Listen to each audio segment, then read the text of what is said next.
Então, galera, entendendo isso daqui, Thomson propõe pra gente a descoberta da primeira partícula subatômica. Então o modelo de Dalton cai e aí surge agora novas ideias em relação aos modelos atômicos. Com esse experimento no tubo de Crookes, o que Thomson propõe pra gente em relação a termos de átomo? O Thomson, ele vem contar pra gente que o átomo agora pra gente, ele apresenta a carga negativa. Mas, de fato, ele era neutro, então deveria existir dentro do átomo alguma coisa que contrabalanceasse essa ideia aí, justamente essa ideia de carga negativa dentro do átomo. Então, o modelo de Thomson vem ser proposto pelos seguintes postulados. O átomo, ele pra gente vai ser de fato esférico, só que agora ele vai ser um fluido com carga positiva, onde dentro desse fluido estão incrustados algumas cargas negativas que são chamadas de elétrons. Vamos tentar entender um pouco sobre como é o átomo para Thomson. Apagando aqui a nossa ampola de Crookes, já sabemos como é.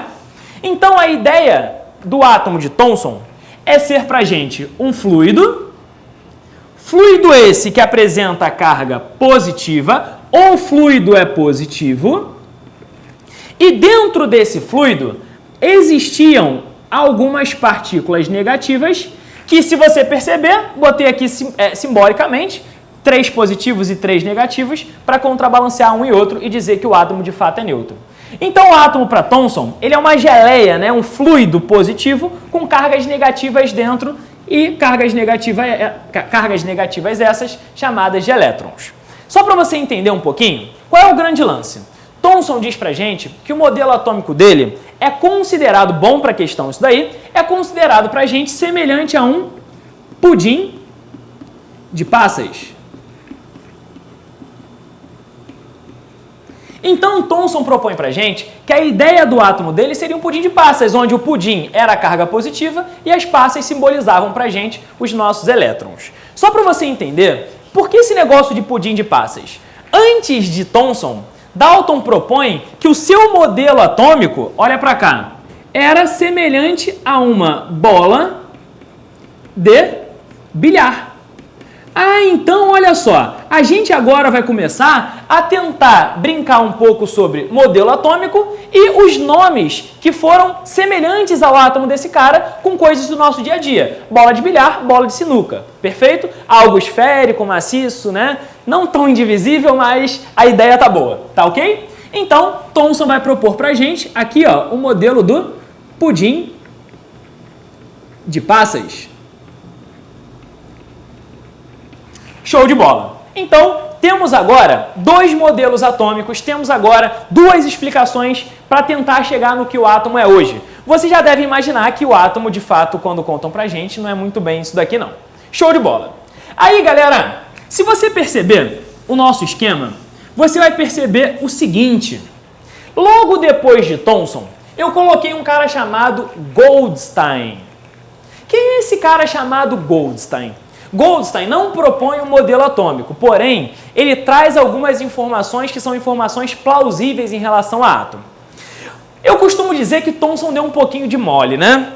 Porque Goldstein, ele vem propor pra gente o mesmo experimento de Thomson, só que para descobrir coisas que Thomson não tinha descoberto ainda. Repara aqui, vamos olhar de novo, a ideia daquela ampola de Crookes. Tá aqui a nossa ampola de Crookes. Aqui um eletrodo negativo, liguei a uma bateria. Aqui o eletrodo positivo.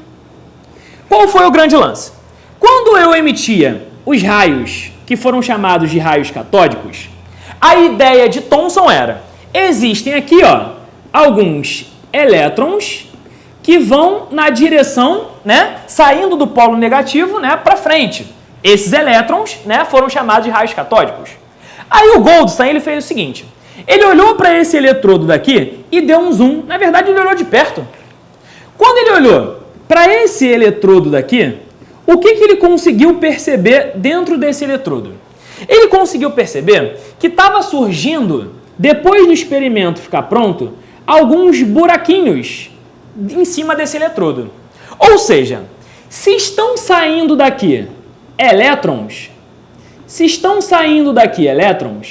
o que deve estar acontecendo para que eu consiga produzir aqui buracos se estão saindo coisas daqui de dentro e esses elétrons derivam dos átomos. Para que eu produza alguns buracos nesse eletrodo, eu tenho que fazer o quê? Eu tenho que começar a bater, né, com algumas coisas dentro desse eletrodo. Então ele propõe o seguinte: deve existir uma outra coisa que está caminhando, que está saindo do átomo, que está caminhando em direção a esse polo negativo. Então deve existir alguma coisa aqui, ó, que eu estou representando com positivo, que deve estar caminhando em direção ao nosso polo negativo. Então o que está acontecendo? Partículas que estão colidindo com esse eletrodo e causando algumas feridas, alguns buracos nesse eletrodo. Esses raios foram chamados de raios anódicos, em oposição aos raios catódicos, perfeito? Essas partículas descobertas agora com carga positiva foram chamadas por Goldstein de próton. Ah, então eis que surgem duas partículas subatômicas. Eis que surge o próton, eis que surge o elétron. Aí, Thomson, desculpa, só que o seu modelo não está tão legal assim. Goldstein ainda não propôs um modelo atômico. Ele fez uma descoberta em relação ao átomo, só. Beleza? Repara aqui na ideia. Thomson, rapaz, tem coisa errada no seu modelo atômico. Você vai ter que me explicar isso. Aí Thomson fica indignado na época, fica de fato puto, né? E fala o seguinte: ô Goldstein, pera aí, tu tá falando besteira. Eu vou te provar que eu tô certo. Esse negócio de partícula positiva tá tudo errado. Aí o Thomson já era um pouco velho na época, ele chama um cara que trabalha com ele, um cara chamado de Rutherford. Eis que ele chama um aluno seu, um cara que trabalha para você, para tentar falar assim: ô Rutherford, diz para a humanidade que eu tô certo, cara, não é possível, eu fiz tantos experimentos, esse tubo de cru tá perfeito. Ô Rutherford, faz um favor, propõe um experimento para provar que eu tô certo. Aí o Rutherford, como bom aluno, né, abaixou a cabeça e falou: ferrou, né?